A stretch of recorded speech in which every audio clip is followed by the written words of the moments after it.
আলেমে দ্বীন, ওলামায়ে কেরাম, আল্লাহওয়ালা, বুজুর্গ, নেককারদের চোখের দৃষ্টি, নজর যার উপরে পড়ে তার জিন্দিগির পরিবর্তন হয়।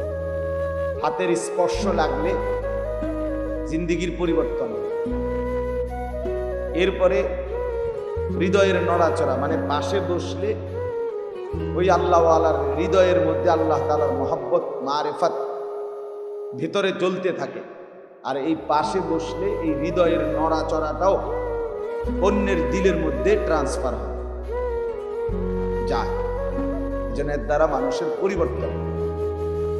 চোখের দৃষ্টি তাকাইছে, ভালো করে বলছে, তো সে বদলে গেছে।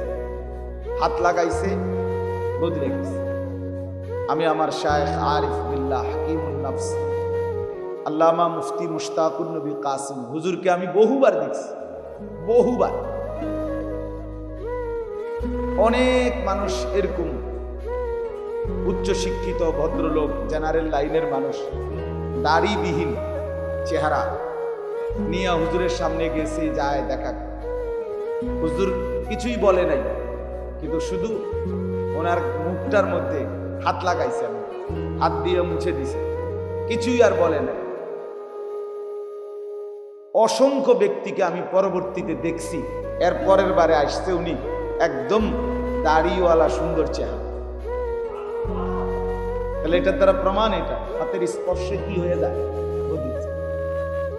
বদলে যায়, চোখের নজরে বদলে যায়, হৃদয়ের নড়াচড়ায় জিন্দিগি বদলে। শুধু শব্দ, শুধু বাক্য, শুধু গবেষণা, শুধু একেবারে তাত্ত্বিক কথা, এর দ্বারা মানুষের পরিবর্তন, শুধু পণ্ডিতি আলাপ দ্বারা পরিবর্তন কম হয়। কথা বুঝছেন? পণ্ডিতি জাহির হয়, অনেক জ্ঞানী। আমি আপনাদেরকে জানাইলাম যে আটলান্টিক মহাসাগরের মোট এতটুকু পানি, হিমালয় পর্বতের উচ্চতা এত, তারপরে এটা এত, ওটা এত। আপনি বললেন যে মাশাআল্লাহ, অনেক জ্ঞানী হুজুর, বহুত কিছু জানে। হুজুরের সাগর মাই পালাইছে, পাহাড় মাই পালাইছে, আর রইছে কি? কথা বুঝছেন না? আপনি এটা তো বুঝছেন, অনেক কিছু জানে, কিন্তু আপনার পরিবর্তন কি হয়েছে এটা না, সেটা বলেন। আপনার হৃদয়ে, আপনার হালাত, আপনার কোনো নড়াচড়া হয়েছে কিনা সেটা দেখার বিষয়। একজন বক্তা, একজন ওয়াইজ, আমাদের হযরত মাওলানা হাফিজুর রহমান সিদ্দিকী সাহেব, ওনার ব্যাপক জনপ্রিয়তা। এখন মনে করেন ওনার জনপ্রিয়তা 1 কোটি মানুষ হয়েছে, ঠিক আছে, কিন্তু প্রশ্ন হইল ওনার জনপ্রিয়তা, আমার জনপ্রিয়তা, অমুকের জনপ্রিয়তা, এটা তো ওনারে না, আপনার হালাত কি সেটা কম। আমার কথাটা বুঝছেন কিনা বলেন?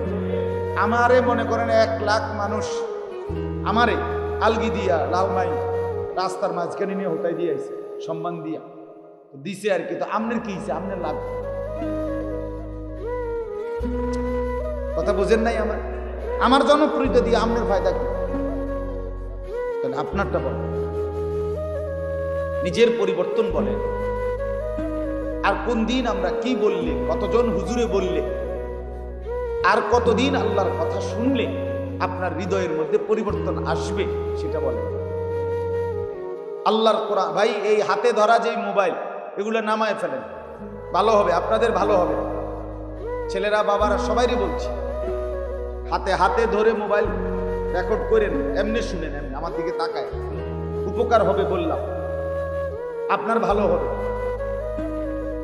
মোবাইলে ওয়াজের অভাব নেই, হাজার হাজার লাখ লাখ ওয়াজ আছে মোবাইল, সব বক্তা, পরিচিত অপরিচিত, প্রসিদ্ধ অপ্রসিদ্ধ, জনপ্রিয় অজনপ্রিয়, দরকারি বেদরকারি, সব কথা মোবাইলে আছে।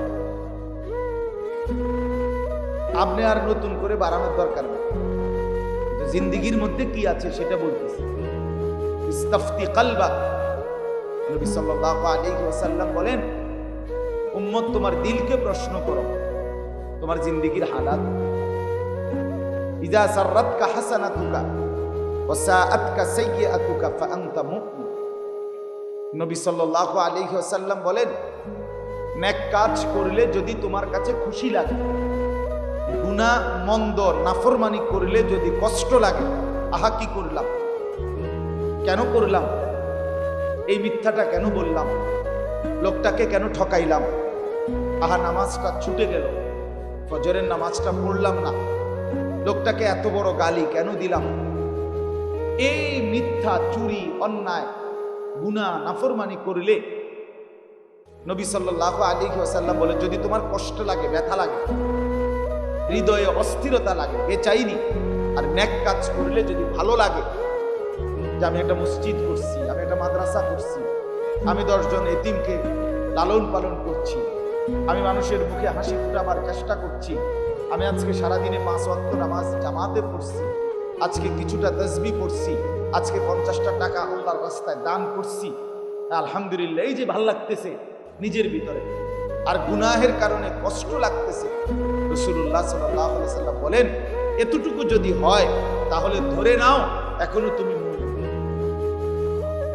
কিন্তু যেদিন দেখবা এর চাইতে নিচে নেমে গেছো, জিন্দেগির হালাত, মিথ্যার পর মিথ্যা, অন্যায়ের পর অন্যায়, স্বাভাবিকভাবে বছরের পর বছর, দিনের পর দিন করছো, অনিয়ম, অশ্লীলতা, বেহায়াপনা, চুরি, ডাকাতি, মদ, জুয়া, জিনা, ব্যভিচার, সুদ, ঘুষ, অবৈধ উপার্জন, ছিনতাই, রাহাজানি, অপরের সম্পদ লুণ্ঠন, স্ত্রী বেপর্দা, সন্তানের বেপর্দা, নাচ গান, এটা একটার পর একটা চলতেছে প্রতিদিন এক তালে, কিন্তু আপনার আমার হৃদয়ে কোনো পরিবর্তন নাই, অনুশোচনা নাই, লজ্জিত কোনো অনুভূতি নাই, বিব্রত ভাব নাই, একটু অনুশোচনাও নাই।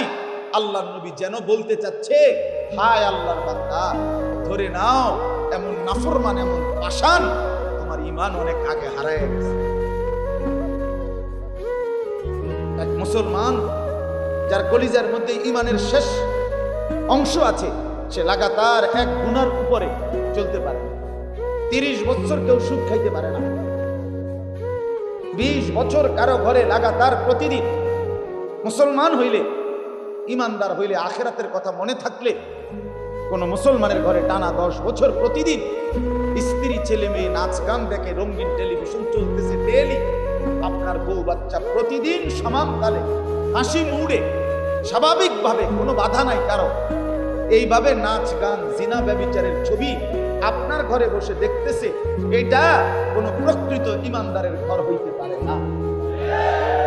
সাফ কথা, সাফ কথা। কোন মুসলমানের বাচ্চা ধারাবাহিক প্রতিদিন ওজনে কম দিতে পারে না, প্রত্যেক দিন মানুষকে ঠকাইতে পারে না। তোমার ঈমান হারায় গেছে, ঈমানের এক জাররা থাকবে। খোদার 365 দিন, এক বছর, একটা বছরে তুমি কোনোদিন ফজরের নামাজ পড়লা না, কোনোদিনও। আরে তুমি মানুষের বাচ্চা কেন? তুমি মুসলমানের সন্তান হইলা কিভাবে মিয়া? তোমার ঈমান কোথায় তাইলে? 365 দিনে কোনোদিন তোমার উঠাবে না, একদিনও ফিকির আসবে না? এটা কি ধরনের মুসলমান বলেন? ইনসাফের সাথে বলেন। কোন মুসলিম নারী যার হৃদয়ে ঈমান আছে, সে কিভাবে প্রতিদিন বেপরদা হয়? প্রতিদিন বেপরদা হয় কেন? কোন মুসলিম বোন যার হৃদয়ে ঈমান আছে, সে প্রতিদিন বেপরদা হয় কেন? কোন মুসলমানের যুবক, কিশোর, তরুণ যার কলিজায় ঈমান আছে, সে প্রতিদিন দিবানিশি, রাত্র দিন মোবাইলে অশ্লীল ছবি, নাচ গান, জিনা, ব্যভিচারের দৃশ্য, এই অসভ্যতা, এই নির্লজ্জ বেহায়াপনা লাগাতার প্রতিদিন কেমনে করতে পারে বলে? এটার মূল কারণ এটা, ঈমান হারায় গেছে, ঈমানের জাররাটাও নাই, ভুলে গেছে। ইয়ালামুনা যাহিরাম মিনাল হায়াতিদ দুনিয়া ওয়া হুম আনিল আখিরাতি হুম গাফিলুন। আল্লাহ তাআলা বলেন, বান্দা, দুনিয়ার জীবনের বাহ্যিক দিক, মাটির উপরের দিক, এটা তো খুব বুঝেছ, কিন্তু ওয়া হুম আনিল আখিরাতি হুম গাফিলুন, কিন্তু আখিরাতের বিষয় নিয়ে তো একদম গাফেল হয়ে আছো। দুনিয়া তো তুমি সবই বুঝো, কিন্তু একটা সূরা জিজ্ঞাসা করলে কও পারি না। একটা দোয়া জিজ্ঞেস করলে তুমি আর পারো না, একটা আরবি লাইন শুদ্ধ